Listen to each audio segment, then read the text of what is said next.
Hey guys, how's it going? So in this video today, we are going to be running an experiment on terracotta saucers. We're going to be trying to glaze the inside of them ourselves because I have showed you these before. This is the type of terracotta saucer that I buy from my parents' garden center that's already pre-glazed. And the reason I love these so much is that terracotta is porous. So if we have our container sitting on a terracotta saucer and that container drains water into the saucer, then it wants to soak through the bottom of it and then potentially damage whatever surface it's sitting on. And I really like to have my houseplants in terracotta pots. So that can be a problem unless the inside is glazed, keeping water where it should be.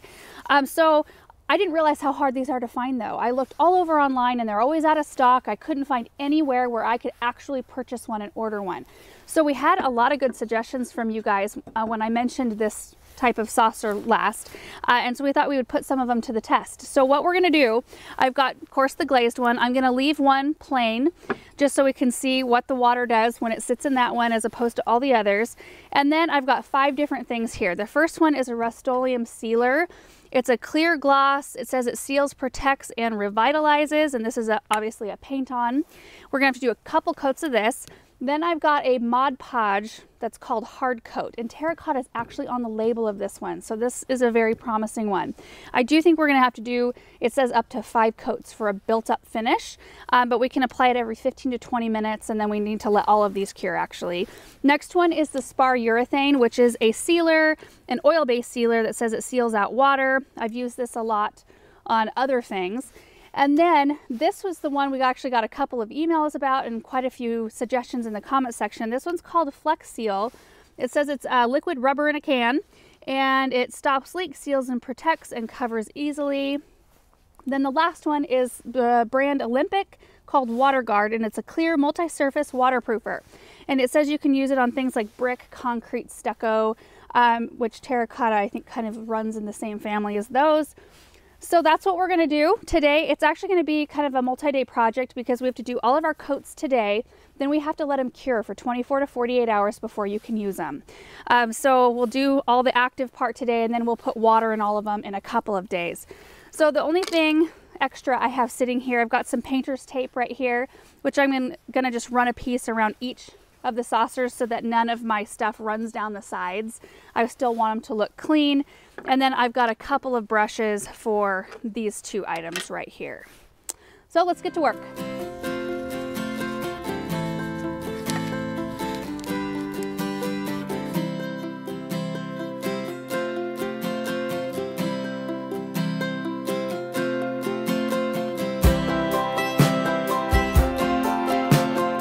I've got them all taped up. What I ended up doing was using small pieces of tape, and then I just kind of overlapped them all the way around so that I could get this whole top of the saucer right here that kind of shows taped up, because I only need the sealer on the interior.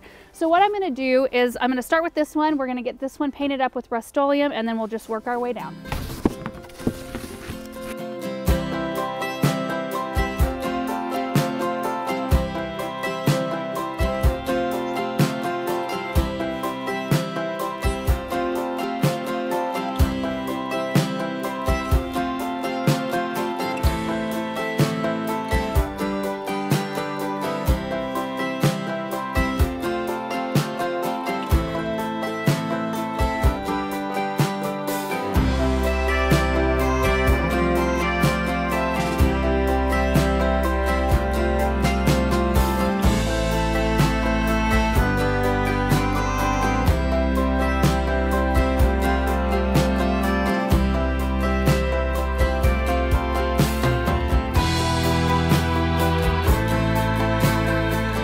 It's been several days and I ended up putting 5 coats of every single one of these on the saucer because the Mod Podge instructions told me for a built-up finish that you needed to use at least 5 coats. So I just figured since I was doing 5 coats with that one, I may as well do it with all of them. And then you're supposed to let them cure for 24 to 48 hours, which it's been like 3 or 4 days since we did this. So they've had plenty of time to cure. So what I want to do now at this point is remove the tape from all of these and put water in every single one of these saucers and let them sit for a little while, and so we can test out how well they hold the water. Just based upon like initial look of these saucers, this one right here looks the closest to the purchased saucer that was already glazed. You can see it has that shiny protective coating. I mean, I have the most hope for this one just based on how it looks. The Mod Podge, I can see, and I don't know if you can see up close here, you can see the built up finish here, but it's definitely not as shiny. The spar urethane, we got a weird look going on right here, and it almost looks like the center didn't take in the coating as well as the rest of it. So I don't really know what to expect with this one. The Flex Seal, you've got the nice shiny, it's a little bit more matte of a shine than the first one over there. Also have a little bit of that kind of whitish showing up there.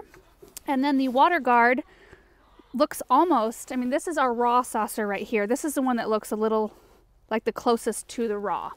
So anyway, let me take off all the tape and put water in all these saucers.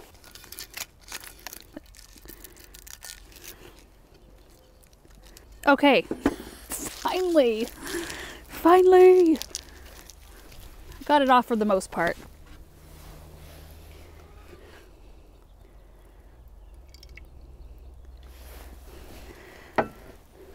Okay, so we're gonna let these set for an hour or two and then we'll come back and see what we've got. It's been about 4 hours, so now we need to pick up all these saucers and see what they look like underneath. I want to start with the two up front first. This is the raw saucer with nothing on it. If I just move it to the side, there was a little bit of water. You can see some saturation right here that came through the saucer, and the surface feels a little bit damp. So let's pour this out real quick. And you can see underneath the saucer where the moisture came through. So that's what we were trying to avoid by doing all of this, and that's what happens inside if you water too much and it comes out the bottom and then it sits there on the surface of whatever, like it can damage the surface of whatever it's sitting on. And then this is the pre-glazed saucer. Completely dry. I should be drying my hands off between each one of these real quick.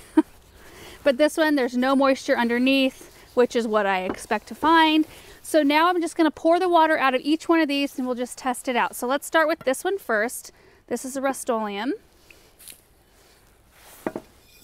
Completely dry, which is kind of what I expected to see, honestly, from that one. Mod Podge, this one looks a little weird. So the Mod Podge dried clear, but after the water has been sitting in here, it looks milky on the bottom. Like it almost looks like I could draw on it with my finger. So let's see. See what happened here? Boy, no water came through. It's completely dry, but that kind of finish makes me a little bit nervous. Not that you would normally have water just sitting in there all the time, but you never know. And I feel like this one might break down over time. Now the spar urethane, this is the one that looked weird with all the white.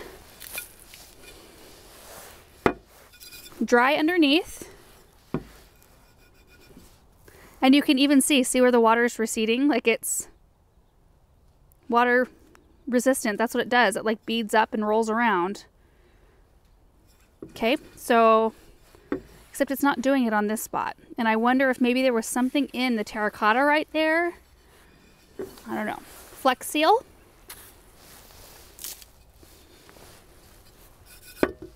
Looks dry underneath. And you can see how the water beads up and there's nothing like really clinging anywhere. So I think this is a really good seal on that one. And the last one's the Water Guard. And this one's dry underneath as well. That was from my fingers right there. And this one, the water is like kind of beating up a little bit. So I think the seal on that one's pretty good too. So overall, I think it was a pretty good experiment. I would honestly, the only one I wouldn't use personally is the Mod Podge, and just because of the reaction with the water, I don't really have much confidence in that. The one I have the most confidence in is this one right here, which is the Rust-Oleum. I did have to paint it on, which was a little bit more, like obviously more of a step than just being able to spray it on, but it looks identical to our pre-glazed saucer. I like that shiny look. Like just seeing that shine because this one's shiny makes me feel more confident in it. This one right here, I mean, it appears to be watertight except for this weird area right here. So I don't know about that one. I think the Flex Seal and this one are both sealed tight. So at the end of the day, all 5 of these worked. I don't know about the longevity, of course, of all of these. We've only had water sitting in them for about 4 hours. But going forward, personally, if I'm going to be glazing any of my saucers here, I'm going to be using this one right here, the Rust-Oleum. So there you go. That is today's experiment. It was pretty fun just to see how all of these would react. And if you can't find glazed saucers, I just wanted to see if we could find an option for those of you who weren't able to find them. So anyway, thank you guys so much for watching. Hope this was helpful, and we will see you in the next video. Bye.